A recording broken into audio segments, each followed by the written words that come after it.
Hello everyone. In last video we discussed about the that is different type of terms like gene endomorph condition, gene enders, and the genic balance theory in case of the Drosophila. We have discussed these topics in the last video. Genic balance theory given by the CB bridge in the Drosophila, and the sex determination is mainly take place by the X upon A ratio. ठीक है. Secondly, we discussed the gene endomorph condition when aneurysm have the half body of the male and female, that is known as the gene endomorph condition. And last one was the gene ender condition when patches of one sex present on the another body, that is known as the gene ender condition. Now we will discuss the mutation. Now we will discuss the mutation. ठीक है, जो mutation का topic है वो काफी main है, वो हमें यहाँ पर समझना है. डिटेल से चलेंगे थोड़ा सा. देखिए म्यूटेशन क्या है कि कोई भी जो सडन और इनहेरिटेबल चेंज है जो generation to generation pass out होता रहता है, वो सडन चेंज को हम क्या बोलते हैं? म्यूटेशन बोलते हैं. तो any sudden change in the DNA, chromosome और gene which show the inheritance from generation to generation, that is known as the mutation. ठीक है, तो डेफिनेशन पे आ जाए तो क्या लिख देंगे? They are sudden inheritable discontinuous variation. Variation का मतलब चेंजेस, बात हुई है. changes which appear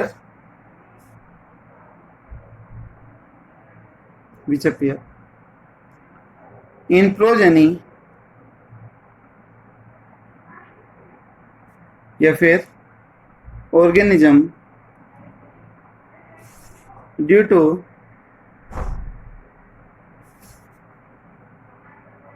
permanent change in their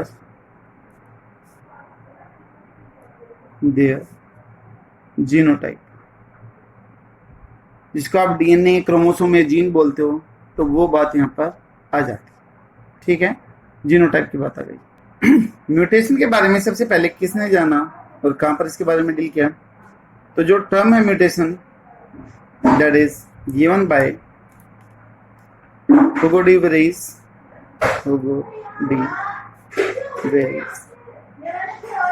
उनके द्वारा दी गई.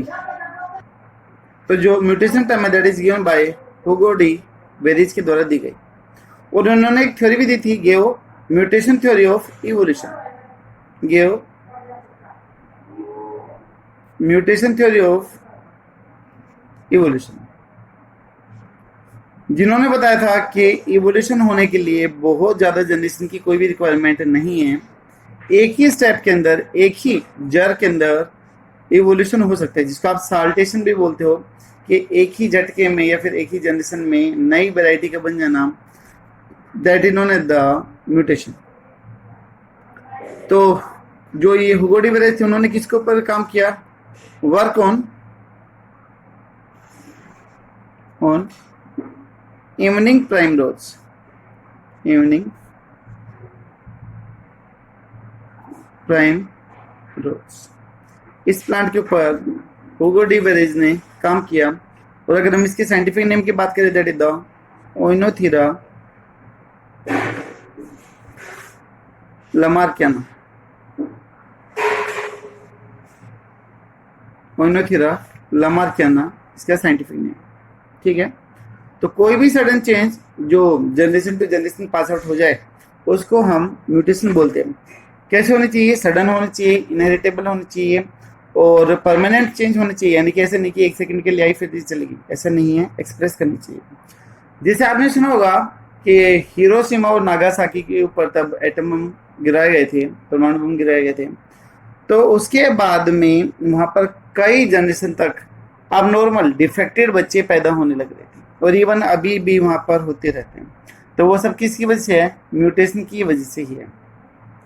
कई बार हम देखते हैं कि अभी कुछ दिनों पहले एक न्यूज आई थी कि जो एक कैट है उसके दो माउथ है, ठीक है, दो माउथ के साथ में, दो फेस के साथ में वो पैदा हुई है, तो वो भी क्या है? म्यूटेशन है।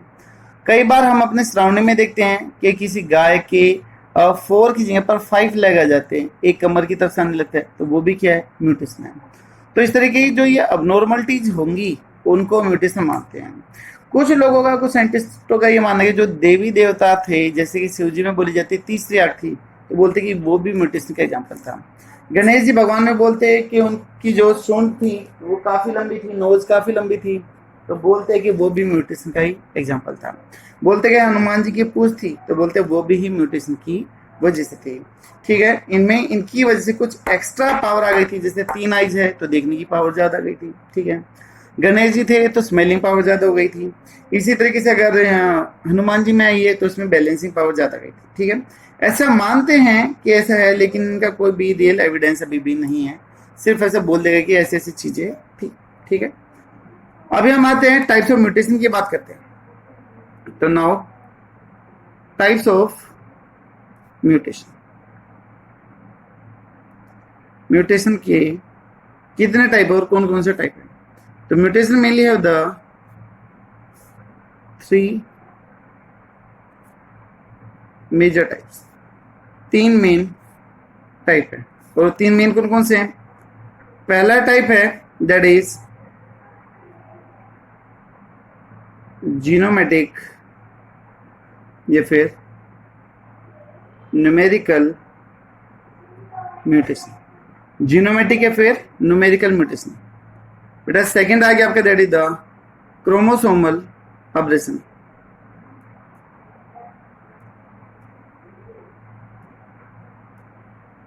अब्रेशन का मतलब कोई भी अबनॉर्मलिटी है ना, कोई भी बनावट में चेंज हो उसको आप अब्रेशन बोलते हैं।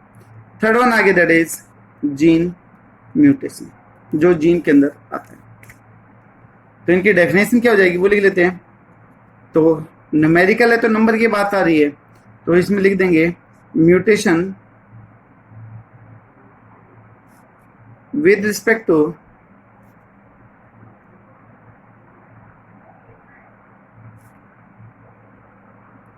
Chromosomal number. उसके बाद में अगर हम क्रोमोसोमल अब्रेशन की बात करें तो ये जो नॉर्मलिटी आई वो किसकी वजह से आएगी? उसके स्ट्रक्चर, उसकी बनावट की वजह से आएगी। ये तो नंबर की वजह से थी और ये किसकी वजह से आ रही है? बनावट की वजह से आएगी। तो changes with respect to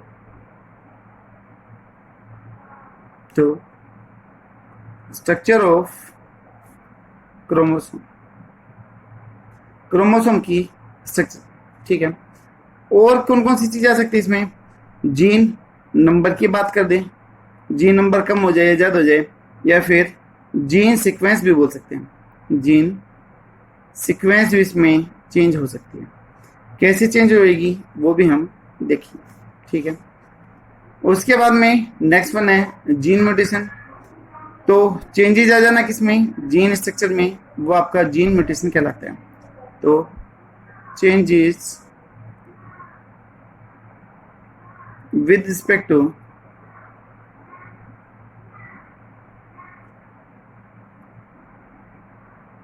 gene structure. ठीक है, जीन स्ट्रक्चर में चेंज हो जाना। अगर चेंजेस आ रहे हैं इसमें तो न्यूक्लियोटाइड के नंबर और सीक्वेंस और पोजीशन में भी क्या जाएगा? चेंज आ जाएगा। ठीक है, तो इसके केस में जो चेंज जाएगा, changes with respect to nucleotide number, type, sequence nucleotide की एंड पोजीशन ऑफ न्यूक्लियोटाइड, ये सारी चीजें क्या हो जाएगी? चेंज हो जाएगी। ठीक है, तो ये आपका कहलाएगा दैट इज जीन म्यूटेशन कहलाएगा। ये कौन सा हो गया? Chromosomal mutation. और ये कौन सा हो गया? जीनोमेट्रिक हो गया। अभी जितने भी टाइप है इन सभी को हम 1 बाय 1 करके एक एक करके डिटेल से डील करते हैं। ठीक है, तो एक बार मैं आपको रिवाइज करवा देता हूँ फटाफट कि म्यूटेशन क्या था? कोई भी सडन चेंज डीएनए में, क्रोमोसोम में या जीन में। जो generation to generation pass out होता जाए वो सडन चेंज को क्या बोलते हैं, म्यूटेशन बोलते हैं। टर्म किसने दी की थी, वुडी बेरेज ने दी थी, और इन्होंने म्यूटेशन थ्योरी ऑफ इवोल्यूशन भी दी थी, ठीक है। जैसे शिप वगैरह के केस में, एंकल शिप के केस में बताया था, हॉर्नलेस कैटल के केस में दिया था एग्जांपल, इवोल्यूशन वाले चैप्टर में पढ़ोगे। Work on evening primrose के ऊपर इन्होंने काम किया था। Scientific name the Oenothera lamarckiana. 3 type के थे। अगर क्रोमोसोम के नंबर में आ रहा है तो जीनोमेट्रिक, और क्रोमोसोमल की अगर स्ट्रक्चर में चेंज आया तो क्रोमोसोमल एब्रेशन, अगर जीन की स्ट्रक्चर में आ रहा है तो जीन म्यूटेशन, ठीक है। तो अब हम सबसे पहले किसको डील करते हैं, that is genomatic mutation. Firstly we discuss the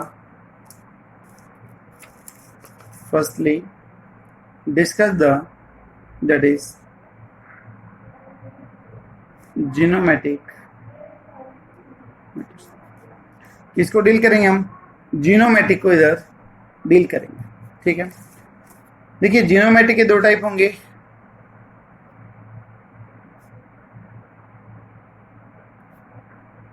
जीनोमेटिक है 2 type. The one is the aneuploidy, काफी इंपॉर्टेंट टर्म है जो आपने सुने भी होगी। आल्सो नोन एज द हेट्रोपोलिप्लॉइडी, ठीक है, हेट्रोप्लॉइडी कंडीशन।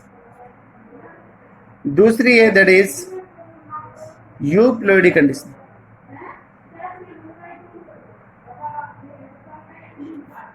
एक एन्यूप्लॉइडी और दूसरी कौन सी हो गई, यूप्लॉइडी कंडीशन हो गई, ठीक है। देखिए जो एन्यूप्लॉइडी कंडीशन है that is more common in the animal, important point है, मोर कॉमन इन एनिमल के अंदर ज्यादा कॉमन, ठीक है। तो ए से एन्यूप्लॉइडी और ए से क्या बनेगा, एनिमल। और ये किस में मिलेगा, more common in the plant में किसमें, जिम्नोस्पर्म में और एंजियोस्पर्म में। More common in gymnosperm and angiosperm, इन 2 के अंदर मिलता है, ठीक है। अब इनके अगर हम डेफिनेशन की बात करते हैं, ये कंफ्यूज करने वाला है, बच्चे कंफ्यूज हो जाते हैं कि जी किसके बारे में क्या लिखना है। ध्यान देना, अगर क्रोमोसोम नंबर 1 या 2 में चेंज आ रहा है, 1 या 2 नंबर क्रोमोसोम कम या ज्यादा हो गए, तो उसको आप क्या बोलते हो, एन्यूप्लॉइडी कंडीशन बोलते हो। और अगर पूरा का पूरा सेट चेंज हो जाए तो उसको हम क्या बोलेंगे, यूप्लॉइडी कंडीशन बोलते हैं। मैं एक बार फिर से बता रहा हूं, जो एन्यूप्लॉइडी है वो 1 या 2 क्रोमोसोम नंबर कम या ज्यादा होंगे, ठीक है। तो changes take place only in one or few chromosome। 1 या 2 क्रोमोसोम कम या ज्यादा हो सकते हैं। मैं इधर साइन लगा रहा हूँ प्लस या माइनस का। प्लस का मतलब बढ़ भी सकता है और माइनस का मतलब घट भी सकता है। 1 या 2 क्रोमोसोम बोले ना। और इसके केस में देखिए एडिशन या डिलीशन होगा किसका, कंप्लीट सेट का। पूरा सेट या तो ऐड हो जाएगा फिर क्या हो जाएगा, डिलीट हो जाएगा। तो इसमें एडिशन और deletion of complete set of chromosome take place. 1 या 2 क्रोमोसोम तो इसमें चेंज होती है, इसमें पूरा का पूरा सेट चेंज हो जाएगा। आपको मैं पहले एक छोटा सा एग्जांपल देता हूँ फिर आगे चलेंगे। जैसे मान लो मैंने लिख दिया 2n प्लस में 1। In case of the human being की बात हो रही है। ह्यूमन के केस में हमने कर दिया 2n प्लस में 1। तो 2n की वैल्यू हमारे केस में कितनी है, 46। प्लस में 1 कर दिया तो कितना आ गए, 47 क्रोमोसोम हो गए। तो 1 क्रोमोसोम बढ़ गया तो कौन सी कंडीशन आ गई, एन्यूप्लॉइडी कंडीशन आ गई। अगर मान लो मैं ह्यूमन में कर दूं, अगर मैं से कर दूं कि 2n plus n in case of the human, तो 2n की वैल्यू कितनी है, 46। तो n की कितनी आएगी भाई 46, ये s निकाल देना, 2n इक्वल टू 46। n की वैल्यू 46 अपॉन में 2, तो कट करके कितना आ गया 23। तो n की वैल्यू कितनी निकल के आई है 23। तो 46 प्लस में 23, तो टोटल कितना आ गए 69। समझ में है? इसमें देखो पूरा का पूरा सेट चेंज हो रहा है और इसमें सिर्फ क्रोमोसोम के नंबर ही चेंज हो रहे हैं। क्लियर होगा शायद ये। अभी सबसे पहले हम इस एन्यूप्लॉइडी कंडीशन को लेके डील करते हैं, उसके बाद में फिर हम यूप्लॉइडी को डील करेंगे। ठीक है, तो सबसे पहले हम बात कर लेते हैं किसकी, एन्यूप्लॉइडी की।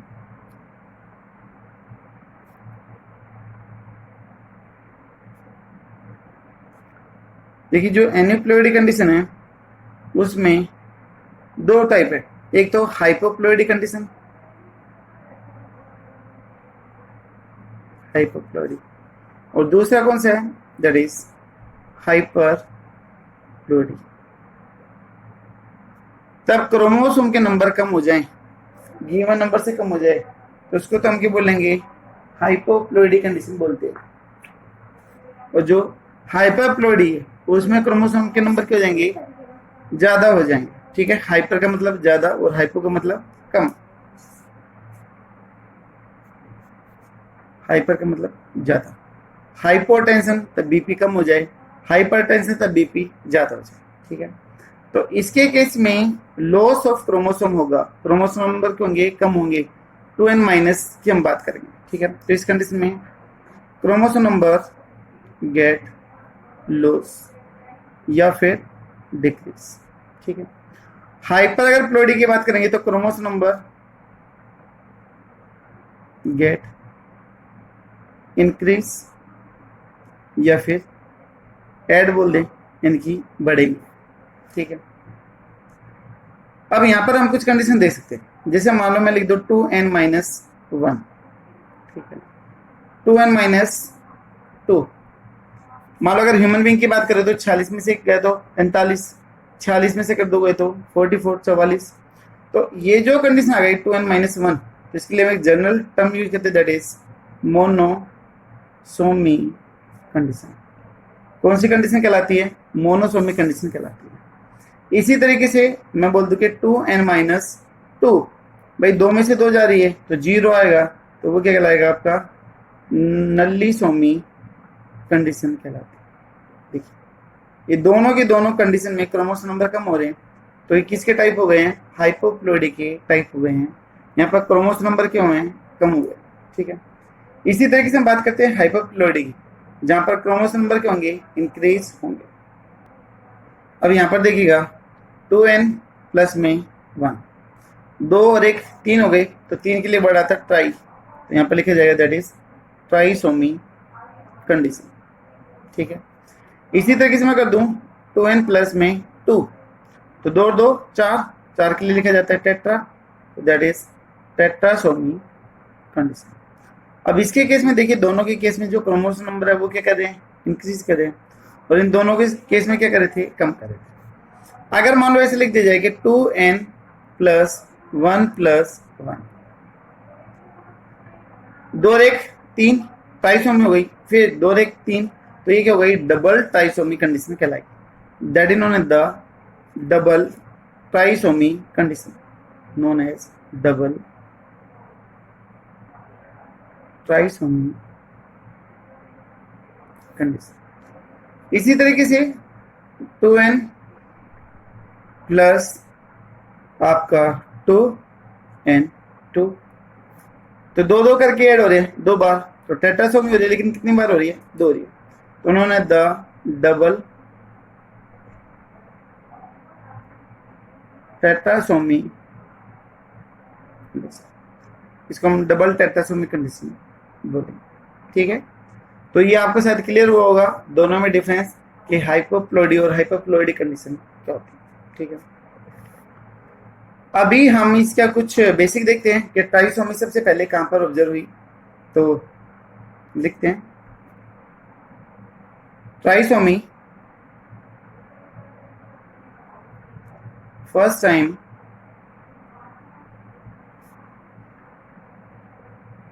observed in धतूरा प्लांट। कौन सा प्लांट है, दैट इज धतूरा।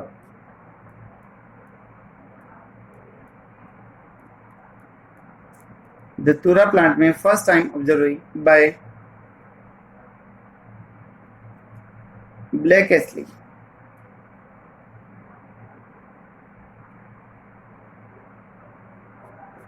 ये साइंटिस्ट का नेम है ब्लैक एस्ली, जिसने दत्तूरा प्लांट में फर्स्ट टाइम ट्राइसोमी कंडीशन को ऑब्जर्व किया।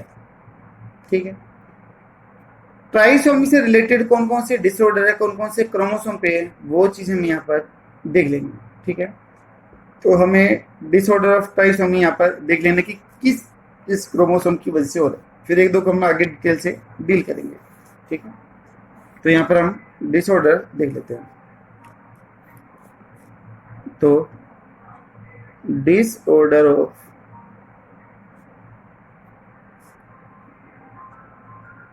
ट्राइसोमी किस किस क्रोमोसोम पे से। ठीक है, पहली डिजीज का नाम है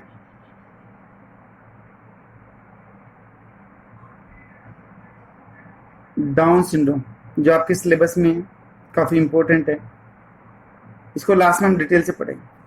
जो डाउन सिंड्रोम होती है 21st क्रोमोसोम के बढ़ने की वजह से होती है। एक ऐसे भी होता है जिसमें क्रोमोसोम नंबर नॉर्मल रहते हैं लेकिन फिर भी डाउन सिंड्रोम हो जाता है, वो पढ़ेंगे, जिसको आप फैमिलियर डाउन सिंड्रोम बोलते हो। तो ये जो डाउन सिंड्रोम होगा वो 21st क्रोमोसोम नंबर के बढ़ने की वजह से होगा। ठीक है, काफी मेन है, ये आपके सिलेबस में आगे डिटेल से पढ़ेंगे।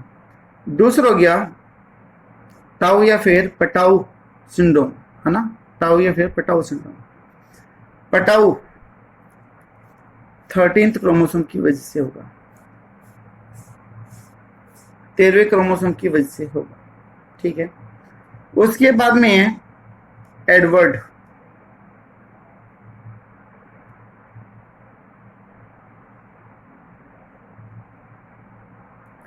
एडवर्ड जो सिंड्रोम हो रहा है वो हो रहा है by the increase in the 18th chromosome number, 18वें क्रोमोसोम के बढ़ने की वजह से हो रहा है।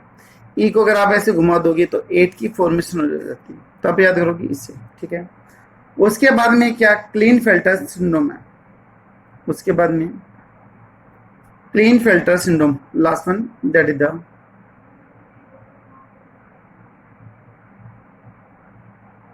क्लीनफेल्टर सिंड्रोम।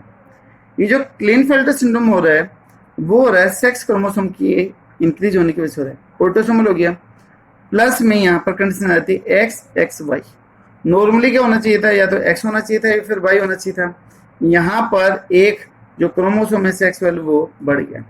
तो ये जो ऊपर के जो ये 3 डिसऑर्डर हुए हैं वो तो किसकी वजह से हुए हैं, सोमेटिक क्रोमोसोम के बढ़ने की वजह से हुए हैं। और जो ये लास्ट वाला कंडीशन है वो किसकी वजह से हो रहा है, सेक्स क्रोमोसोम के बढ़ने की वजह से हुआ है। ठीक है, अब इनको हम डिटेल से पढ़ेंगे आगे। मेन तो आपका डाउन सिंड्रोम है वो पढ़ेंगे, लेकिन अगर फिर भी आप थोड़ा बहुत देखना चाहें कि इसमें कौन कौन से पार्ट अफेक्ट हो रहे हैं तो ये तो डिटेल में, इसको तो आप छोड़ दीजिएगा, ये हम डिटेल से पढ़ेंगे। उसके बाद में जो पटाउ सिंड्रोम है 13th वाला, इसके केस में नर्वस सिस्टम में इफेक्ट होगा, आई अफेक्टेड होगी, मस्कुलर सिस्टम है वो अफेक्टेड होगा, और इसके अलावा आपका जो जेनेटल ऑर्गन है, यूरिनो जेनेटल ऑर्गन है, वो भी अफेक्टेड होगा। ठीक है, ये सारे के सारे किसमें अफेक्टेड होंगे, टाउ के अंदर। एडवर्ड सिंड्रोम में एक साइंटिस्ट के नेम पे रखा गया था जिसका फुल नेम था जॉन हिल्टन एडवर्ड था। ठीक है, उसकी वजह से था ये। तो इसमें किडनी, हार्ट, ग्रोथ डेफिशिएंसी, ये सारी चीजें दिखाई दे। क्लीनफेल्टर, ये दोनों हमारे सिलेबस में जो हमें डिटेल से देखने हैं। अगर आप देखना चाहते हो एनसीईआरटी का जो ये चैप्टर, उसके जस्ट लास्ट पेज के ऊपर आपको ये दिखाई देगा ना, जो प्रैक्टिस सेट दे रखे हैं वहां पर उसके साथ में दे रखा होगा, और डायग्राम भी दिखा रखा है, किसी क्लीनफेल्टर का डायग्राम इधर गिवन होगा। तो ये आपका हो गया, दैट इज आपका कौन सा हो गया, ये ट्राइसोमिक कंडीशन से होने वाली डिसऑर्डर आपके सामने हो गई कि कौन कौन सी है, वो हमने यहाँ पर देख लिया। तो ये तो जितने भी एग्जांपल थे वो सारे के सारे हाइपरप्लॉइडी के एग्जांपल थे। ठीक है, जिसके केस में क्रोमोसोम नंबर बढ़ रहे थे। तो ये उसके एग्जाम्पल हो गए थे आपके ट्राइसोमी की है हाइपरप्लॉइडी। अभी हमें हाइपोप्लॉइडी के और एग्जाम्पल देख लेंगे। तो मैं थोड़ा पीछे लिख देता हूँ साफ साफ, ताकि ये चीज़ क्लियर हो कि कौन कौन से इसमें एग्जाम्पल इंक्लूड होंगे। तो नेक्स्ट वन है दैट इज हाइपोप्लॉइडी डिसऑर्डर, जो क्रोमोसोम के नंबर के कम होने की वजह से आए, उसको आप हाइपोप्लॉइडी कंडीशन डिसऑर्डर बोलते हैं। ठीक है, ये फर्स्ट टाइम जो ऑब्जर्व किया गया था, फर्स्ट टाइम ऑब्जर्व बाय स्नीयर, स्नीयर नाम का साइंटिस्ट था, तो उसने ऑब्जर्व किया था इन व्हीट, गेहूं के अंदर इसको नोटिस किया था। ठीक है, अब इससे रिलेटेड कौन कौन सी प्रॉब्लम है ह्यूमन बीइंग या एनिमल्स में, वो चीज देख लेते हैं। पहले दैट इज टर्नर सिंड्रोम, ये भी हमारे सिलेबस में। इसमें रहेगा ऑटोसोमल कंडीशन 44 क्रोमोसोमल की, प्लस में एक सेक्स क्रोमोसोम और दूसरा सेक्स क्रोमोसोम क्या होगा, एब्सेंट, 0 है ना ये, तो कितने हो गए 44 और एक 45, तो टोटल क्रोमोसोम कितने हो गए 45 हो गए। अब देखो एक्स क्रोमोसोम है तो क्या होगी, ये फीमेल होगी, बट फीमेल के कैरेक्टर फुली डेवलप नहीं होंगे। ठीक है, तो इसको हम डिटेल से देखेंगे, लेकिन फिर भी एक बार लिख देता हूँ, female secondary sex character are not fully develop, जो सेकेंडरी सेक्स कैरेक्टर वो फुली डेवलप नहीं होंगे। ठीक है, इसको हम देखेंगे। मैं फिर से कह रहा हूँ, डाउन सिंड्रोम, टर्नर सिंड्रोम और क्लीनफेल्टर सिंड्रोम, ये तीनों के तीनों हमारे सिलेबस में हैं और यहाँ से बोर्ड एग्जाम और कंपटीशन एग्जाम में क्वेश्चन बनता ही बनता है। ठीक है, तो काफ़ी इंपॉर्टेंट है, आगे डिटेल में इससे हम पढ़ेंगे।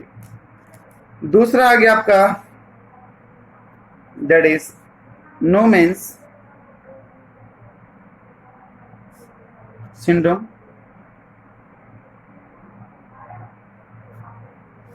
नोमेन सिंड्रोम में भी कुछ ऐसी कंडीशन होगी, ऑटोसोमल कंडीशन ए, ऊपर थी एक्सो कंडीशन, लेकिन यहाँ पर क्या है Y0 कंडीशन। ठीक है, तो X0 कंडीशन और Y0 कंडीशन इसको हम बोल देंगे।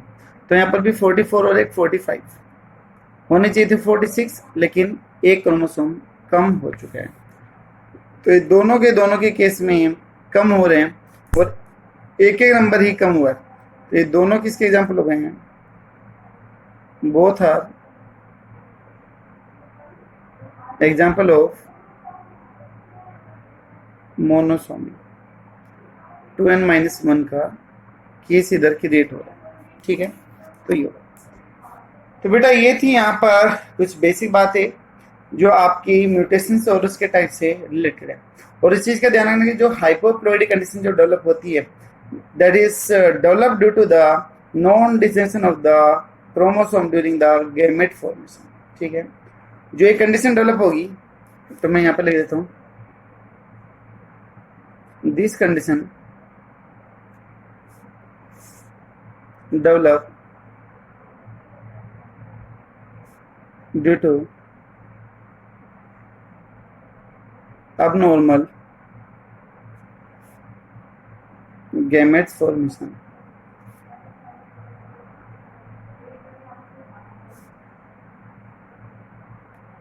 due to affair in which non-disjunction of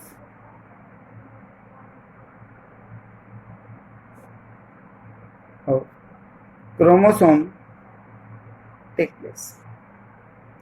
भाई क्रोमोसोम इक्वली सेपरेट आउट होने चाहिए थे, सब में बराबर की जाने चाहिए थे, बट मान लो किसी में गलती से 2 क्रोमोसोम एक साथ चले गए और एक में एक भी नहीं गया, तो जहां पर मान लो 2 चले गए, जैसे मान लो XX एक साथ चला गया, तो वहां पर एक क्रोमोसोम बढ़ गया, तो वो कौन सी कंडीशन ले जाएगा, ट्राइसोमी।